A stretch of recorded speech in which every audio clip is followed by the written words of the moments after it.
You're listening to the Spiritual Highways Podcast with Leigh Ann and Michelle. Hey, ma'am. How you doing? I'm well. How are you? I'm good. Good. Well, I just got back from Houston and visiting my sister and her family and seeing her new home. And their neighborhood was so much fun. I enjoyed it so much. They have like over 60 miles of like bike trails. What? In their neighborhood? Yeah, they have like several. It's like a huge community. They had a dragonfly park, a treehouse park. What? A zip line park. It was really pretty amazing. Gosh. Yes, it was pretty awesome. And as a matter of fact, they had one where it was like slides that were on either side. And Ian and I were sliding down. And Mandy says, it reminds me of something, the picture, because the grass was really green and you could see the sky in the background. So she sent me the Teletubbies picture. She's like, I know what it reminded me of. I dressed up years ago as a Teletubby for a friend's birthday party. Hilarious. She's like, hey, do you think you could try that costume back on? So anyways, we had a great time. It was wonderful. But so riding on the way there, that's kind of one of my favorite things, is to like be able to veg out. And usually I listen to music the entire time and sing where I can't like injure anyone else or with my pierce any eardrums. That's right. But this time I chose to listen to our podcast like from the beginning. Now I'm not gonna lie, I only got to like episode 4 because I don't listen back to them unless you make me. So on a good day. But that's just my personality. But what I thought was really amazing was the one I came across, and it was our 3rd or 4th episode, I believe. Okay. And I sent it to you. Yeah. I don't remember which one it was. I thought it was so awesome because in that episode you were saying, that we really didn't know what we were doing. You just kind of just have to put yourself out there and then like free fall or something of that nature, like kind of jump in. Yeah. And I think back and it's been a year. I know. Exactly a year. Right. And what's even funnier is that the first few episodes we were literally in a tent. Oh my gosh, when I think how it's evolved. Really? Yeah, we were in a little literally under blankets, and we were like, are we doing this right? It was episode 2. Oh, okay. It was episode 2. Yeah. And yeah, and so now we're like kicked back and we were on these podcast forums, and these people were like, oh my God, how do you do this? We spend hours editing, and we're like, we put an intro and an outro on it and hope for the best. That's right. But it's worked out really great. I know, it's been fun. We've been very, very blessed by the amount of support that we've gotten. Yes. And I hope that we obviously are making a difference. I can say that from the fact that we're still recording after a year. Right. Yeah. And so I'm just saying this because I'm happy to do this with you. I'm happy to be doing it with you as well. Yep. This is pretty amazing. It makes me happy. Yes, our little cozy room, and we've been very, very, very blessed, for sure. We have. Yes, well, you've been wanting to tell me something. While you were gone, I had a moment. Oh, it was this, what kind of moment was it? It was a good moment. No, it was like an epiphany moment. So those are fun. My youngest wanted to go to the park, and I took him to the park under the conditions that please don't make mommy play with you in the sand. I'm just going to sit on the bench and watch. Wow. Go make friends. This is, how about a little honesty there? I'm a good mom. So, I love it. We're at the park, and I had already, fussed at him. I didn't want him digging in the sand because you just never know what creatures use the sand as their litter box at night when the park is closed. So that's where my OCD brain goes. But anyway, so there was a boy there playing, and I'm sitting on the bench, and I'm doing my deep breathing and trying to get right with nature, and the leaves are crisper. I could see the outline of the leaves, and I felt the wind, and the sky was very blue, and it was just a really nice day. And all of a sudden I hear this mom yelling at her son and about he was playing in the sand, and I'm like, oh yeah, he shouldn't be touching the sand. But that's not why she was mad. She was mad that he had his brother's sock and he was filling the sock with sand. And she's like, you're going to stretch it out. It's going to lose its shape. And I'm like, it's a sock. But anyway, and the little boy, like, she's yelling at him to dump it out. And, like, of course, I got all, like, I'm judging now. Like, oh, how dare you yell at him, right? And then as she turns, she's like, it's just so stupid. And that's when it hit me. Like, I heard myself. Like, I went from judging mom to, oh shit, I've done that before. I'm going to have to. Oh my goodness. I think we're sorry. But anyway, and I have muttered under my breath, like, that's so stupid, or don't be an idiot, or whatever. And in that one moment, I saw myself and I'm like, oh my gosh. And I realized that sock, that's their little soul. Like, it's like a representative. Like, I had this epiphany. Like, it represents their little soul. And what are we stuffing in it under our breaths? Like, not in the moments where we don't even think about, because that was just a moment. That was a fleeting moment for her. It's a Friday. She's exhausted. She probably didn't even think twice about that moment. And it's what are we saying when we're not thinking about it? And what are they absorbing? And I'm going to throw myself under the bus here, because there was a period of time where I would get aggravated with my husband, bless his heart. And I remember walking away and I would mutter idiot under my breath. And I realized that's hurtful and I shouldn't have done that, but I was in a position of frustration and that's how I handled it. Well, my middle child one day said, Mom, why do you think I'm an idiot? And I'm like, what are you talking about? And he said, well, you say it all the time. And I said, buddy, that's not for you. But because he heard it, he thought it was for him. So it was he was within earshot. So he assumed it was meant for him. And it shouldn't have been meant for anybody. In reality, I shouldn't have been muttering that. But you just never know what you're stuffing in their little soul. And that was my epiphany.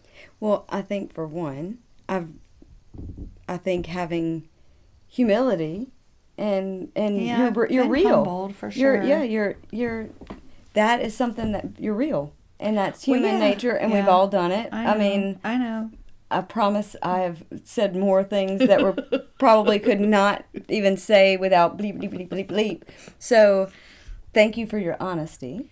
What I think is very interesting, because I haven't heard the complete story, but I do have something of value now that has come in full circle to add from Spirit.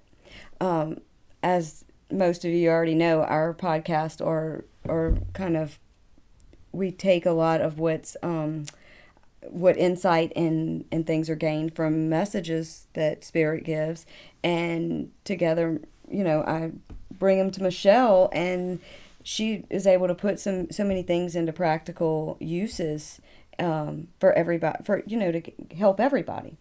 But one of the things that has continuously come up is something that I think is very similar to what you were just saying, and that is that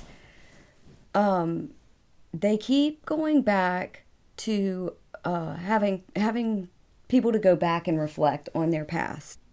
So one of the things that Spirit has had me share with people was whenever we do, at times Spirit will do a life review, and they'll kind of go back in the past on someone's life, and then they'll kind of bring me through their present to show them where, what direction that they're headed in. Many times, especially within the past few months, the message has been the same, and that is to go back to childhood. And they have me say that to write this down. And I think for a while they were having, I was saying this, and I needed to apply it for myself so that I could have my own example. And it made a lot of sense, but it's very relevant in what you were saying about how the sock molds the socks of our children's souls. Well, so like I said, Spirit wants you to write down, go back to your childhood and write things down. Well, so I started with, okay, when was the first time I ever felt insecure? Okay, I remember, like, you have these memories that kind of pop up and you hold on to them. I was probably 11, and I had a good friend who was very athletic build, right? And she had let me borrow some shorts, and I had them in my drawer, and I put them on, and I'll never forget, they were American flag, and white and American flag. Well, I went to put them on, they were way too tight, and I'm writing this in my journal, like, as I remember it. And then I remember my mom walking in, and she sees me in these shorts, and she looks at me, and she's like, "Oh, no, ma'am. You are not going anywhere in them shorts. You need to take them off. No. Those are for her. You don't." And that was, I can honestly say, the first time I was ever like, "Oh, wow. I have these, and I can't fit in them." And now I'm like, that was just the first memory of being insecure. After that time period. But so I wrote this memory down, and I read it back to myself. And it wasn't until I read it back to myself that I saw myself in my mother. Because I can promise you, if my daughter put on it, I would have said the same Absolutely. exact thing. Because in her mind, she wasn't saying, "Leigh Ann, you're fat." I was curvy, and my friend was like athletic swimmer. Right.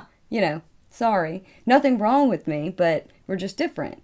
But I would have totally done the same thing. But I had to step out by reading it. Like, in my mind, I still viewed it as though I was a child. Reading it, I was able to see how I perceived it as a child, but also how I perceive it as an adult and what the reality was. But can I tell you, that's a epiphany I have now. But back then, and this is not, I'm not blaming my mother in any way, shape, or form, yeah. But that absolutely played a role in how my self-image was from that point until now. Wow. I mean, throughout, and so going through these exercises and like breaking down little things like, because that was in a matter of a day. That's a completely insignificant moment, you would think. Yeah, but it significantly affected you. Absolutely. But I never thought about it like that. Right. Now, I could recall that memory, and I can recall it after that, and it was just one of those things that I just remembered happening. But it wasn't like anything I felt like I was holding on to. You hadn't categorized it as anything, yeah. No. But, so Spirit has had me tell people that it's very beneficial to, take one topic at a time. So what would you like to start? Like, so let's go for let's pause for 1 second and say, okay, I want to write down, I want to go back to my childhood and dissect things. What would be the top 3 questions? Like, what is your first memory where you felt vulnerable? Right. What's another question like that you would ask yourself? I would say, what am I struggling with today? Like, because that's what it goes to. That's why you go back and you're doing this work. That's why you're going to the past. It's not to, some people think that in order, I've got to go talk to my mom about this issue. No, it had nothing to do with her. You're bringing it up not to get revenge or to fix something from there. Right. It's acknowledging. To break the cycle. Correct. Of thought. Yeah, and sometimes just by knowing where it came from and how it originated, you start to recognize those patterns in your life today and say, oh, I know why I did that. Now I can change it because now I'm empowered by the change. Right. So if you were to say, okay, when is my first memory of feeling vulnerable? Or you take whatever you're struggling with today, whatever situation you're in today, and go, what is my first memory of feeling this same feeling? Or feeling like a lot of people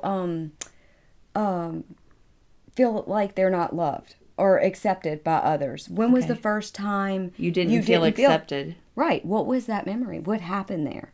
And then go back. And I really, because this is a one person exercise. Yeah. It's not meant for you to go and, have a conversation with anybody. It's having a conversation with your child self. Right. And then it's processing it as with your adult brain now. Correct. Because now it's, why was I doing those things? I'll give you another example. Someone that feels the need to control everything, like an OCD person, somebody that has to be sure that the beds are made and the things are dusted. A lot of times you can go back and you can see in your past, where did that originate? When did I start feeling the need of control? Usually when you have someone that wants to overly control the situation, it's because at some point in their childhood, they had no control. Mm-hmm. And so there is a need to, okay, now I can make my own choices and I can control the situation. Right. The interesting thing is when you go back and you start to dissect again and change look at things from different perceptions. Right. And when you start to look at those, you now can say, okay, this is where it started. This is the things that have triggered these things. Okay. Right. Now you can choose whether you're gonna make a choice, and it's not. Now I don't feel like I have to make the bed. It's now I'm going to make the bed because I want to make the bed. Right. So going through and healing through that process and understanding that I might not have had a control then, but I can have control of my control now. Because really that's the ultimate goal, is to not let being in control you. And so that's just another example of how going back and doing that work really makes a difference. And I know that it seems silly to write it, and I fought writing for a long time, but there is something. And I fought writing after you telling me I fought it, but it works. It's freeing on a whole nother level. It really is. And I'm like, yeah, okay, write it down, whatever. Mm-hmm. No, it really does help. And I'm learning that now. And even though I know it helps, there are times where I'm like, nah, I'm not writing it down. And then it sticks and sticks and sticks. And I'm finally like, okay, I'm writing it down. And literally I write it down and then it's gone. And I'm like, wow, I should have done that a week ago. Mm-hmm. Like, why did I hold on to this? It's like almost like procrastinating studying for a test, or procrastinating dealing with a project you don't really want to deal with.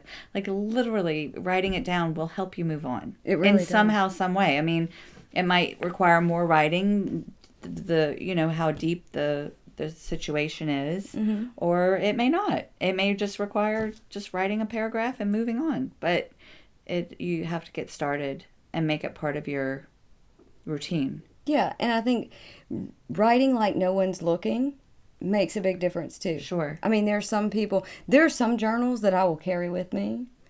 I have them on lockdown. I probably should tear them out and burn them, a few of them. I have one of them that will, when I die, will be designated for somebody particularly. Like, seriously, they're like, yeah. So, yeah, it's not something you want to share with the world, right? Oh, absolutely. Yeah. Oh, absolutely not. Right, I feel sorry for the soul that would run across that. You don't want to, that's not the point of the exercise. The point of the exercise is writing for you to move forward, not to share. But you know what? I think that there's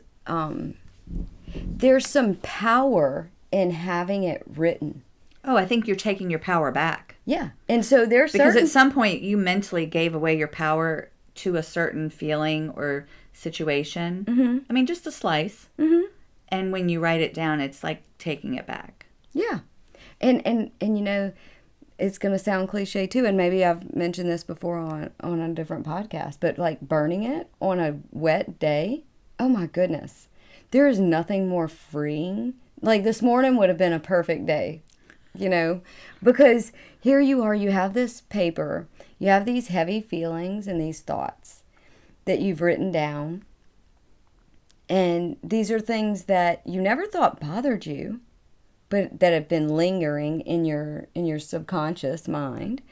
And now you've lit them on fire, and so you have all the elements too, you have the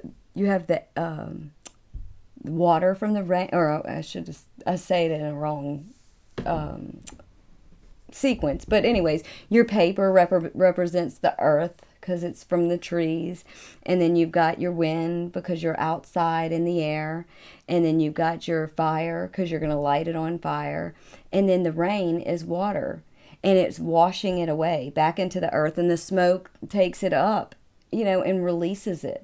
So it's you've put it back into the world, and it's no longer inside of you weighing you down, and that to me is very freeing. Well, and I think the work's important too. I mean, I think we all get to a point where we have to self-search for healing for whatever reason on our path, but also in how we interact moving forward. Because once you heal something in yourself, then you're going to handle it differently when it comes up. Whether it's interacting with, I don't know, a family member, a child, a sibling, whatever, once you've healed that aspect of yourself, how you handle those situations moving forward will become easier and more productive. Right. Well, your trigger now, the effect. You don't really have a trigger at that point. Yeah. Right. Well, no, I think you do. I think instead of that negative trigger that would have triggered you to have these negative feelings, you're now feel empowered to say, oh, wait, that was something I dealt with.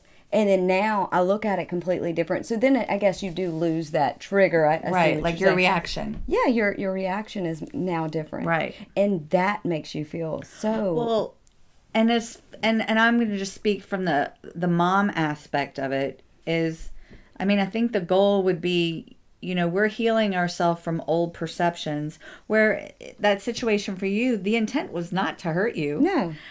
But your perception was hurt. Like how you perceived it hurt you. And so we have to look at what we're telling our kids, what we're showing our kids, what we're saying in front of our children.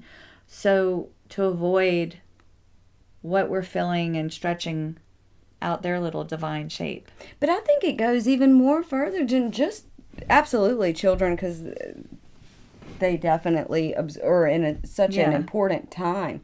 But I think that goes for everybody, just the same as children. I mean, when you're in a relationship with someone for such a long time, whether they realize it or not, or you even realize it or not, their words do affect you after some time. Absolutely. You're so right. The same, when you hear the same thing over and over again, that does shape who you are, because you're still a growing human being. Oh, I mean, well, and I admitted it earlier. Like I was not kind under my breath, and I have learned to be gentler, and it's growing period.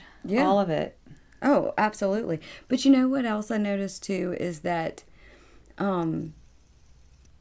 sometimes when we're learning and we're changing and we're realizing, like having these epiphanies of these aha moments, before you have that complete aha moment, sometimes you can be broken down, like to your breaking point, where you feel like you're pulling things up from the past that never thought, you never thought anything of, and now you're having to process it. Yeah. And so that can also be a very emotional thing, and sometimes you don't realize where that emotion comes from.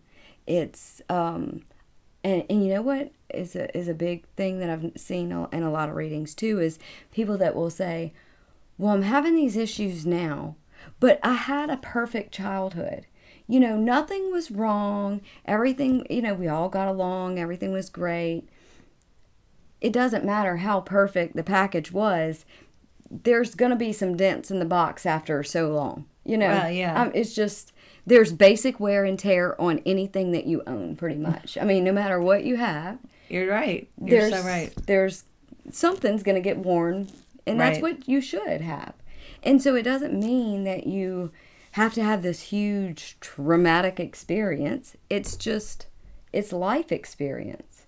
And so through that, and at that time when you're acknowledging this, you can have these moments where you're crying in the bathtub, or you're, and you're not sure what's going on. But once you realize that those little breakdowns are really breakthroughs, and as soon as they pass, you're so empowered. It's like, wow, I tackled that. I'm finished with it. Right. So it's just, sometimes it's hard to acknowledge in that moment that you're bawling, for no, Right. seemingly no reason, or a reason, and you're trying to make sense of everything. If you just kind of take a moment to say, okay, this is the upgrade to my system, sort of. I know that this is good for me, it does kind of make it a little easier knowing that is normal. It's a process. It is definitely a process. That's interesting, because what I sync up to is called It's a Process. That's interesting. The music that I listen to is yeah, that's interesting. So, sorry, I kind of... No, that's good.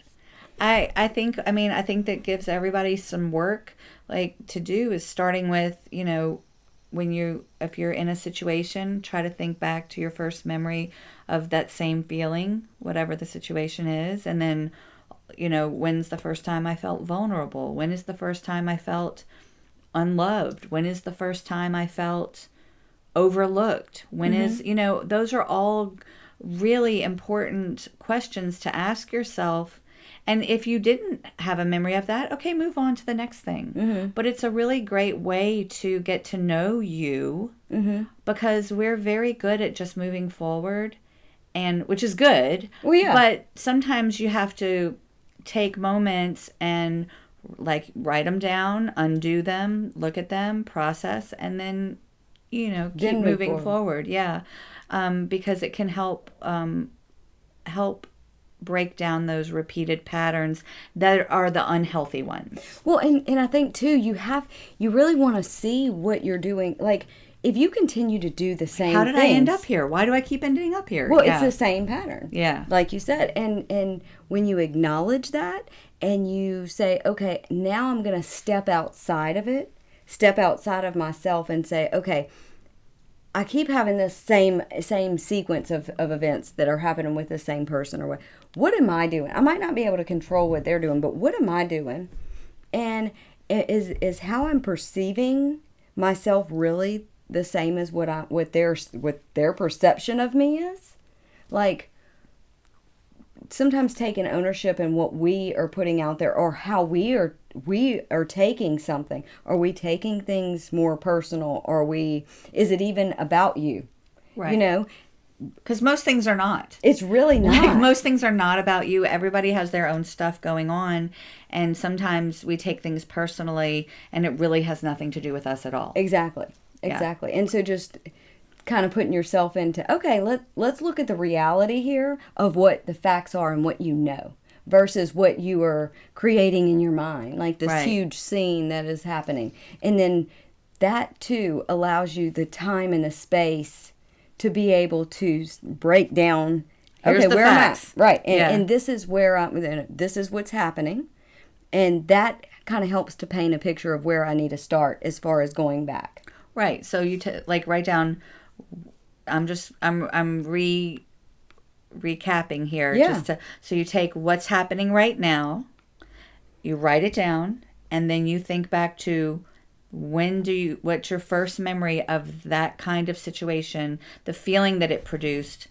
When do you remember that first happening in your life? And then try to write it out. Yeah, and I should say that when you do this exercise, be sure to, a lot of people will like overthink it and make it sound like I need to make it sound good. Like no. You just have to stream of consciousness. Just write. Like just let the pencil go or pen go. Well, but like write down how you see it. Like I'm sitting in my room. You know, right. How you viewed it as a child. Yeah, and you don't have to worry about punctuation. No. Don't worry about spelling, or sentence structure. No. Just write it. Just write it. Yeah. And then it's really cool to go back and say, it's like looking at it in 3D. I don't know if that even makes sense, but like from in 3 different ways, you know, from yourself, from an outsider, and then from the other, whoever else is involved. That's good. I like that. Yeah, but that has definitely been a very consistent thing that Spirit has, sometimes when they need to get a point across, they'll come through and they'll show me things over repetitively. And sometimes I'm looking up and I'm like, okay, all right, Spirit. I mean, I'm going to talk about it. So it's like, I'm not going to let you, you're going to keep bringing I'm getting to it. Right. I'm going to. So, but that is definitely something. If we have time, do we have a few minutes? Whatever you want. I also would like to throw out something else. This has been something that Spirit has given me repeatedly, and it's been very helpful. This is for a lot of people that go and have a lot of anxieties and a lot of stressors, especially at night. And I think I've mentioned it as trimming the fat one time before, but since then it's changed. When you find that you are worrying a lot about things that were burdens that you're carrying that you really don't need to carry and that don't belong to you and you can't change them. These are things that like, I'm worried about my grandkid, you know, in college and if they're going to do okay, or I'm worried about this one and I can't, you know, that there is nothing physical that you can do for this person or this situation, and you acknowledge that there's nothing that you can do, but you have to do something. And so what the other thing that Spirit has had me say repeatedly is God bubble jar. Okay? And that is, you're going to take this thought and you're going to do something with it. You don't worrying about it, and I think we said this in a previous podcast, is that worrying is giving you something to do, like we feel like we have to do something. So this is how Spirit has shown to do something productive with it. And you're going to take this thought of, okay, I want my grandkids to do well. I hope that they're doing well in their health or their school. And you, instead of worrying, you're going to take that and say what you want to happen. And use, okay, I want my granddaughter to do so well. She's doing really well in school, and her health is she's glowing. And as you're putting this thought in your mind, you are filling a marble. Okay, you envision a bubble, and the thoughts are painting, you know, like a marble has like the little line, the marbling inside the marble. That is what the thought, that beautiful thought of whatever it is that you were worried about, you're gonna push it into the God bubble or the marble. And once you have filled up your marble with that thought, and you have plenty of marbles, okay, so you know, unlimited supply. Yeah, unlimited supply. So you can take your time, but you're going to fill this thought, and you're going to have your beautiful marble, and then you're going to take it, and you can take it, and you can do this in any way you would like, but in the way that I'm shown is like you hand it off, like to God. Some people may, whoever you want to hand it off to, divine. But you hand it off, and then it goes into what I call your God bubble. and it's a giant mason jar, and you set it in there. And so you have this... It's your intention. It's you've done something with it. It is no longer inside of you. You have created this beautiful marble, and you've now put it in your God bubble jar. And it's filling up, but it's somewhere, and it's being taken care of. And, I think there may be... It's very similar, I guess, to that movie, the what's the Emotions movie? The Emoji Movie? No. Oh, with Inside Out. Inside Out. Yeah. That's kind of... it's with the memories. Yeah, I guess. And those little chords. The memories, but it's not a memory. It's interesting. I'm reading this author, and I heard him talking about... it's a Greg Braden author, but he was talking about he had bought some farmland in Arizona, and there was a drought, and they're thinking, oh my goodness, and the land was near some tribal land, and the Indian elders invited him to come pray rain. Mm-hmm. And he went to the ceremony, and then afterwards he said, you didn't pray for rain, you prayed rain. What? I don't understand. Did I miss something? And they were like, no, you don't pray for something, because then you acknowledge the lack of it. So you pray rain. And so when this Indian elder prayed, he visualized the rain, how it felt when it hit his face, how the air smelled when it rained, how his feet felt in the dirt that was now becoming mud because it was soaked in water. Wow. And so I feel like that's kind of like what you just explained with the marble, is instead of worrying about your grandchild at school, visualize, see them succeeding at school, see them blossoming, see them opening up to the what experience. You want to happen. Yes, what you want to happen. Visualize what you want instead of praying for it. Right. Don't acknowledge the lack of it.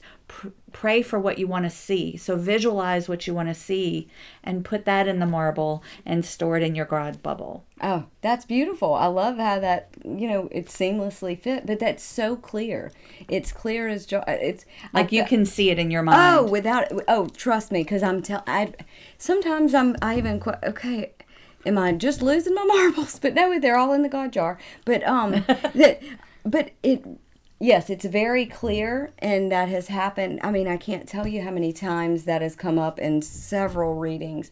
And so, but it's I think a beautiful thing, because they're each marble, there's no two marbles that are going to be exactly the same. Right. I wouldn't think. Right. And especially when you're creating in your mind, but it's just like our intention, when you're writing and you're putting it somewhere, it's no longer inside, and right. You've done something with it, so then you have room to go through all the other things that right. you can process, that you can take care of the things you can control. Correct. Right. Correct. And here are the things, throw the other stuff in a mason God jar. Yeah, let him handle it. That's right. Yeah. That's right. Mine doesn't have a lid, so I think that's smart. Yeah. We don't need to put a lid on it. No.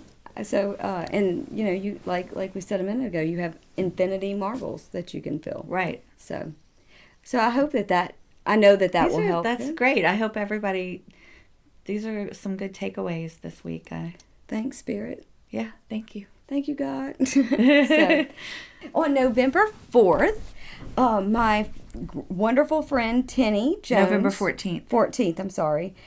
She just opened up Cleanse Boutique, and she's going to come and we're going to speak with her someday soon. But she just opened up a wonderful boutique that's off of Jones Creek in Baton Rouge. It's 4606 Jones Creek Road.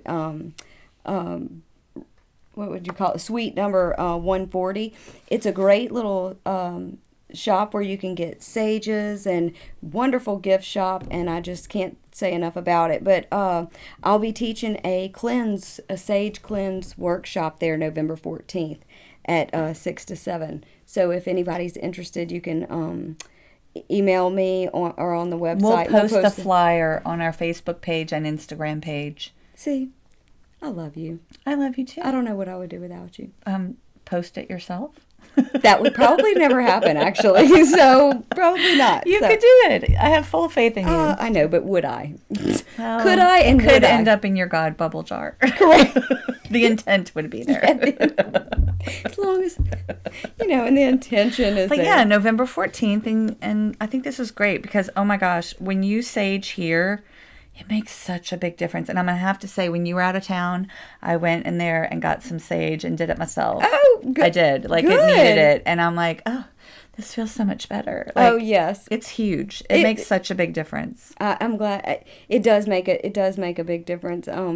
Even people that I would have never thought would have been interested would come to my house and say, "Hey, can you do that thing with that smoke? Because it just makes me." Even the kids, They like it. They really well. like And I it. just read an article that it says it kills a lot of bacteria in the air. Certain ones so, absolutely do. it's just there's some health benefits to it as There well. is. There is, absolutely is. But I'm doing this workshop because I also feel like there are some do's and don'ts. There are some things that I think that are important for people to know, that it is a sacred thing, and it's practiced by so many different religious and non-religious affiliations, and I don't know how you would say that.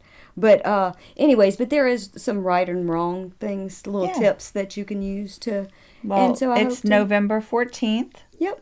Thursday, 6 p.m. at Cleanse Boutique. Yep, on Jones Creek. And we will be posting this flyer on our Facebook and Instagram page. Yep. So I hope you can come. Yeah, we look forward to it. Yay. Well, bye until next time. Bye. You've been listening to the Spiritual Highways podcast with Leigh Ann and Michelle. Catch up on past episodes at spiritualhighways.com, on iTunes, Spotify, SoundCloud, YouTube, and more.